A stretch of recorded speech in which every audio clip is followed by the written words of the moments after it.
दोस्तों, स्वर्ग में देवता, अप्सरा, गंधर्व इनके साथ वशुगण भी रहते हैं और हमें तो पता है कि ये सब बीच बीच में धरती पे आते हैं विहार करने के लिए। उसी तरह एक बार कुछ वशुगण धरती पे आए थे घूमने के लिए। वो लोग जंगल में घूम रहे थे और घूमते घूमते उन्हें एक बहुत ही सुंदर हुष्ट पुष्ट गाय दिखा। उस गाय को देखकर एक वशु की स्त्री ने अपने पति से कहा कि स्वामी, आप इस सुंदर से गाय को मुझे ला के दीजिए। मैं इसे अपनी एक मानवी सखी को उपहार की तरह देना चाहती हूँ। इसे पाकर मेरी सखी बहुत खुश होगी।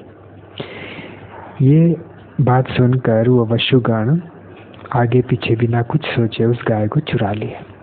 उन्हें ये नहीं पता था कि वो गाय एक महर्षि का था। जब वो गाय घर नहीं लौटी शाम होने पर तो महर्षि को बड़ा चिंता हुई। उन्होंने फिर तपोबल के द्वारा ये पता कर लिया कि उनकी गाय वशुगण ने चुरा लिया है। ये जानने के बाद उन्हें बहुत गुस्सा आया और गुस्सा में उन्होंने उन वशुगण को अभिशाप दे दिया।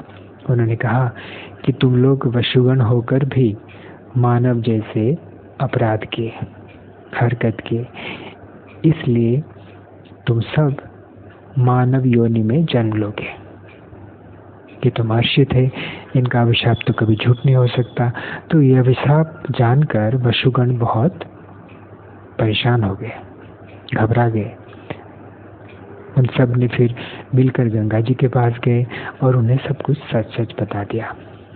उन्होंने उनसे कहा कि इनके अभिशाप के मुताबिक हम तो जन्म लेंगे मानव योनि से, इसका कोई विकल्प नहीं है, लेकिन हम कोई साधारण मानवीय स्त्री से जन्म नहीं लेना चाहते।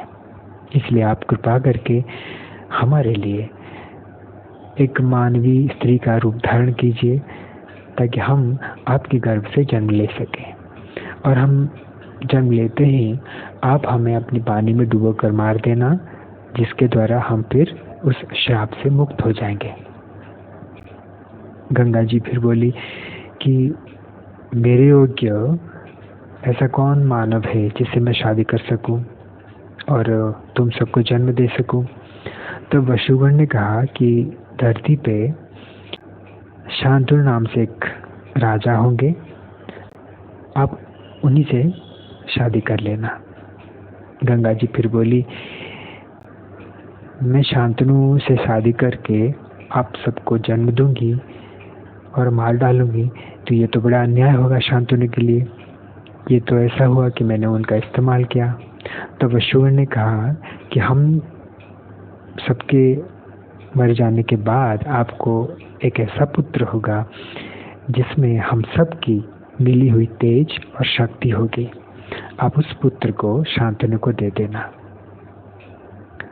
तब गंगा जी राजी हो गई और वो फिर एक मानवीय स्त्री का रूप धारण करके गंगा के किनारे घूमने लगी, क्योंकि उन्हें ये काम जल्द से जल्द करना था। घूमते घूमते उन्हें एक बार राजा दिलीप दिखे जो तपस्या कर रहे थे गंगा के किनारे। तो गंगा जी राजा दिलीप के पास जाकर उन्हें शादी का प्रस्ताव दिया, लेकिन राजा दिलीप उनका ये प्रस्ताव स्वीकार नहीं कर पाए। हाँ, लेकिन उन्होंने उनसे ये वचन दिया कि मैं तुम्हें अपने पुत्र वधू के रूप में स्वीकार कर सकता हूँ। तब तो शांतनु पैदा ही नहीं हुए थे और ये वचन के बाद गंगा जी फिर अंतर्धान हो गए। समय के चलते फिर राजा दिलीप को एक पुत्र हुआ जिसका नाम शांतनु था। शांतनु बड़ा हुआ और राजा बना।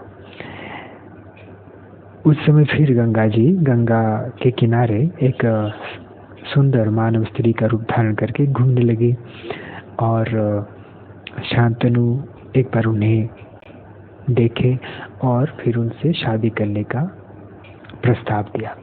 तब गंगा जी ने उन्हें ये शर्त रखा कि शादी के बाद मैं जो भी करूं आप मुझे कभी रोकेंगे नहीं। फिर समय के चलते शादी के बाद गंगा जी सभी वसुगण को जन्म दिए पुत्र के रूप में, और जन्म लेते ही उन सबको वो अपनी पानी में डुबोकर मार देती और उस श्राप से मुक्त कर देती। और उनके प्लान के मुताबिक आखिर में फिर उनको देवव्रत हुआ, जिसमें इन सब वसुगण के शक्ति था, तेज था। उस देवव्रत को फिर गंगा जी ने बड़ा किया पाल पोस कर, और शांतनु को सौंप कर वो फिर अपना मानव शरीर को त्याग दिया। तो यही था वो विशिष्ट कारण जिसकी वजह से गंगा जी को शांतनु से शादी करना पड़ा था और उन बच्चों को मारना पड़ा था।